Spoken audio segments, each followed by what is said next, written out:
Welcome back to my channel. My name is Jackie and today I'm here to do my January 2025 wrap up. I mean, January is usually a very slow month reading wise. I'm still, getting out of the holiday action and everything. So I usually don't read a ton, but I actually had a very productive reading month. Though I only finished 2 books, I actually read chunks of more than what I'm going to mention in today's video. So overall, it was a very productive reading month, and both the books I finished I gave above a 4, so that's even better. I can't complain too much. This is going to be going over both of the books that I read in January. However, I have talked about one in greater length and 3 reading vlogs. I'll link those up in the cards if you're interested. And I also host a read along for it. And the other one I haven't talked too much about my thoughts on, so I'll touch on that in today's video. But without me rambling on any further, let's jump right in and get started. First book I'm going to talk about in today's video is going to be Fourth Wing by Rebecca Yarros. This book is a book I actually started last June, and I now just finished it. It's not the book's fault, it's a me thing. I had a very busy second half of the year last year, so it took me a while, but when I was reading this, I was flying through it. A new adult high fantasy series. This is the first book in a trilogy. I believe all 3 books are out right now.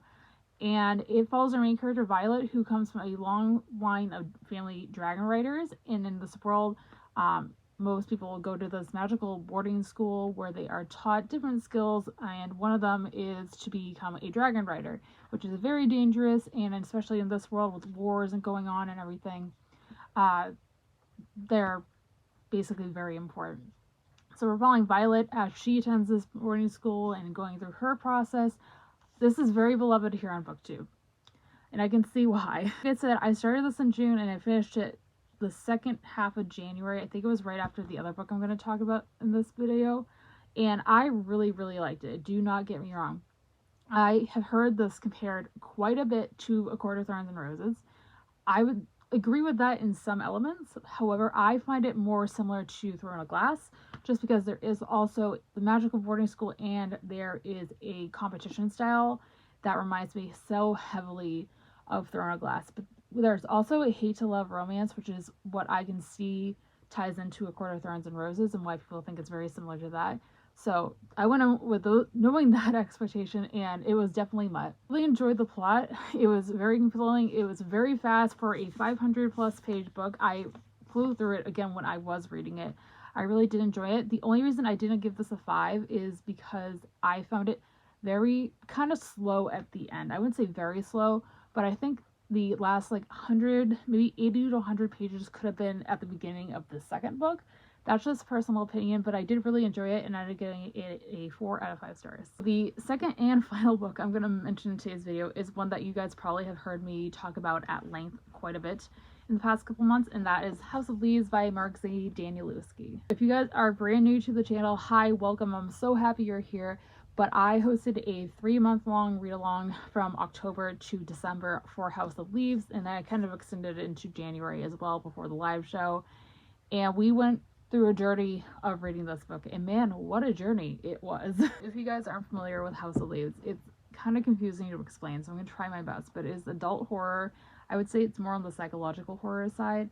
And we are following basically 3 storylines.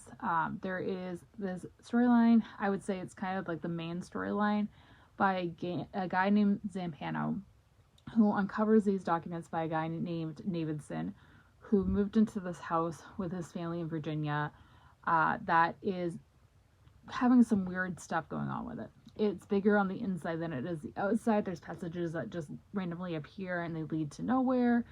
All sorts of weird stuff. So we're following the Davidson family and their, experience with this, which feels like a lost footage, found footage kind of thing. And we're following Zampano as he's commentating on what's going on there and giving extra ideas of what could explain it, basically.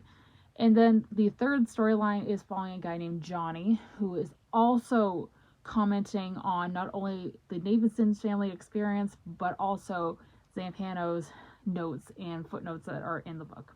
This is definitely not a light read. It is chunky. It's well over 700 pages long, and it is not the easiest read in the world. I technically read this 3 times, and I did a first pass where I just read the Davidson record. I skipped all the footnotes. Then I went back and just read the Davidson record and Zampano's footnotes, and I skipped Johnny's, and then I went back a third time, which took me arguably the longest, and read all the footnotes along with the Nathan Sid record again. And I think that was just the way to go for me. The first like 150 pages are very, very info dumpy. You know, the author just kind of throws stuff at us like this is what could be going on. But then we get into the meat of the story, and I swear it flew by for me. That's when I was like really getting invested. Not that I wasn't enjoying it before, I was.